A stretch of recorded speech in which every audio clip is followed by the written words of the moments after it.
I suppose, Watson, we must look upon you as a man of letters. How do you define the word grotesque? No, surely there must be something more than that. Something strange and tragic and terrible. If you cast your mind back to some of those narratives which you have afflicted a long-suffering public, you will recognize how often the grotesque is attached to the criminal. Think of the little affair of the red-headed men. That was grotesque enough in the outset, and it ended in a desperate attempt at robbery, Watson. Or again, there was that most grotesque affair of the 4 orange pips, which led me straight to a murderous conspiracy. The word puts me on alert.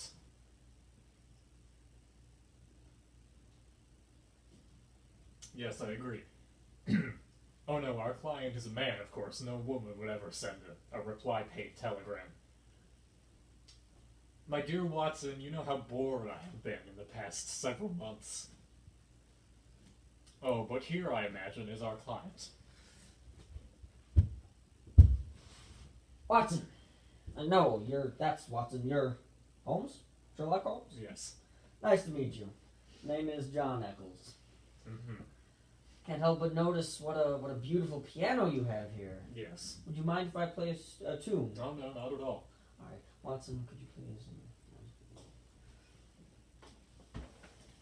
You know, it is quite hard to play piano once you have only 4 fingers, but I learned some in the Navy, and I've never stopped since. Without further ado.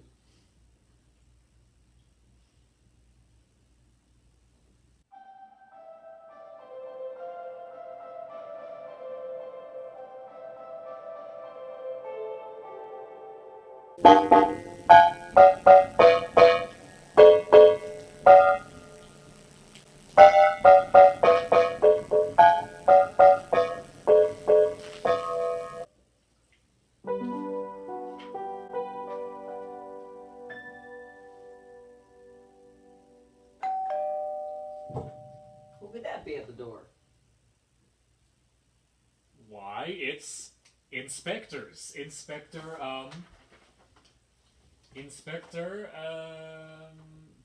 Gregson and Inspector Baines of the Surrey Constabulary. Why don't we let them in? Holmes, there's been a murder. A murder, you say? Yes, a murder. Where? In Esher. Esher? Yes. Esher. I have 2 cousins there. You have 2 cousins in Esher. Why? I knew a man in Esher, just 3 months ago he moved. He used to be my brother, but then there was a divorce. My, how fascinating. Yes, and as Shakespeare quoth, damn. Holmes, what do you have for us? I have nothing. And who is this here, sitting by your piano? Why, I'm Mr. John Scott Eccles, Ph.D., 4-fingered man, and, part-time burlesque dancer. Why, Mr. John Scott Eccles, you're our prime suspect. We've been following you throughout the morning. Ah, yes, he even interrupted my morning coffee to do this. So you better have something important for us, because I'm quite upset and quite tired. Who, me? Why, I was just here with Mr. Holmes investigating the crime myself, so... Don't bring me into this! If you're going to keep accusing me in that nature, you can leave this residence. I need codeine cough syrup. We traced you through telegram. It's not easy having narcolepsy, you know. You may have narcolepsy, but at least you don't have an addiction to codeine cough syrup. We wish a statement, Mr. Eccles, as to the events which led to the death of Mr. Aloysius Garcia at Wisteria Lodge yesterday evening. Dead. Did he say it was dead? Yes, sir. He is dead. Who is dead? Fuck was his name? Aloysius Garcia. Aloysius Garcia, you say? Yes, I just said it not 5 minutes ago. Not 5 minutes ago. I think it was more likely 15 seconds ago. Yes, well, he was murdered. Time is relative. Indeed. Why are you here? I need a statement regarding the events which led up to his death. Statements, please. Your name, once more? I forget it easily. I'm either Inspector Gregson or Inspector Baines. I can't fucking remember. Inspector Gregson, please, do not worry. We have no time for statements here in this capitalist society. This takes place in the 1800s. I see. Well, in that case, I did not murder him, and you can go to hell. I'm on my way. Mr. Eccles, would you give me a statement? Oh, gladly, gladly. Of course, Holmes. I wouldn't do anything to undermine your detective prowess. Let's see. Aloysius Garcia. Let me think. Not the other day. I spent the night at his house. In fact, I believe it was Wisteria Lodge was the name of the manor. It was a very, very queer establishment, you see. I believe him to be some king of some far-removed Spanish territory. Welcome to my house. Nice to meet you. My name is John Eccles. Yes, see. This way.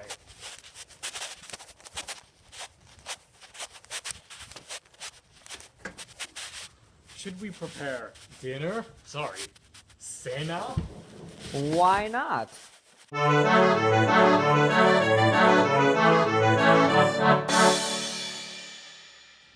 Welcome back to Bon Appetit. I'm Tristan.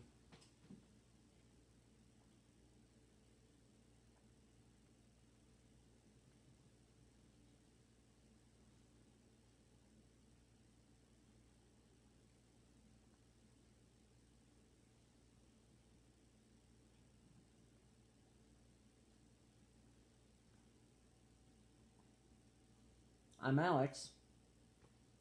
And today we'll be preparing food suitable for a dinner party between an English gentleman and a Spanish king. Let's get started. Sounds like a normal evening. I can hear the ocean. Beep boop, I'm an alien man. Today I'll be making the drink.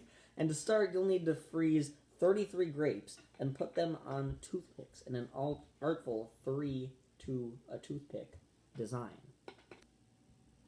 Put the grapes back in the freezer. To make our delicious food, you're going to need 1 cup plus about 2/3 of a cup, plus another tablespoon of dry pasta. You'll also need 1/3 of a jar of probably expired arrabbiata sauce, and Trader Joe's brand graham crackers.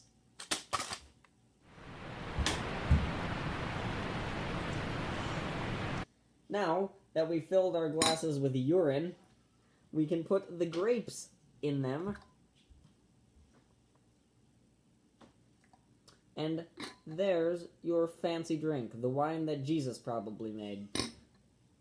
I don't think I can say that on camera. To make the meal, simply sprinkle the pasta onto your already prepared plates.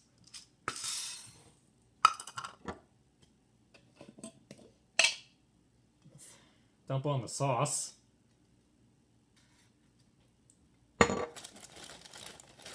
And crumble on some graham crackers. Bon appetit!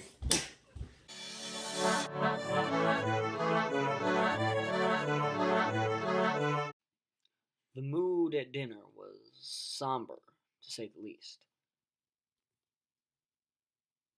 After my companion received a letter, his mood worsened, and the ambiance became much more somber. Ah, a letter.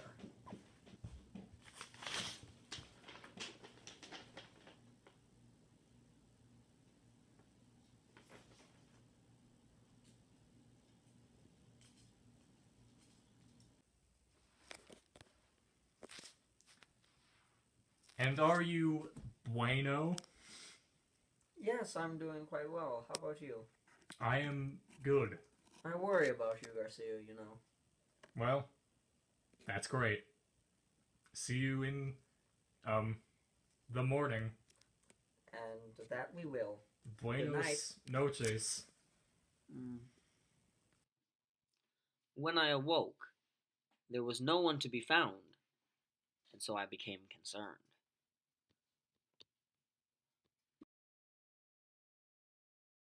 And so I left Wisteria Lodge and went to the Spanish consulate in Stoke.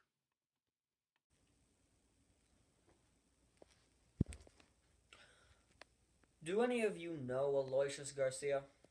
No. Nosotros no sabemos él. Next, I visited the estate agent. Well, I'm sorry, Governor, but the rent on the house has been paid in full.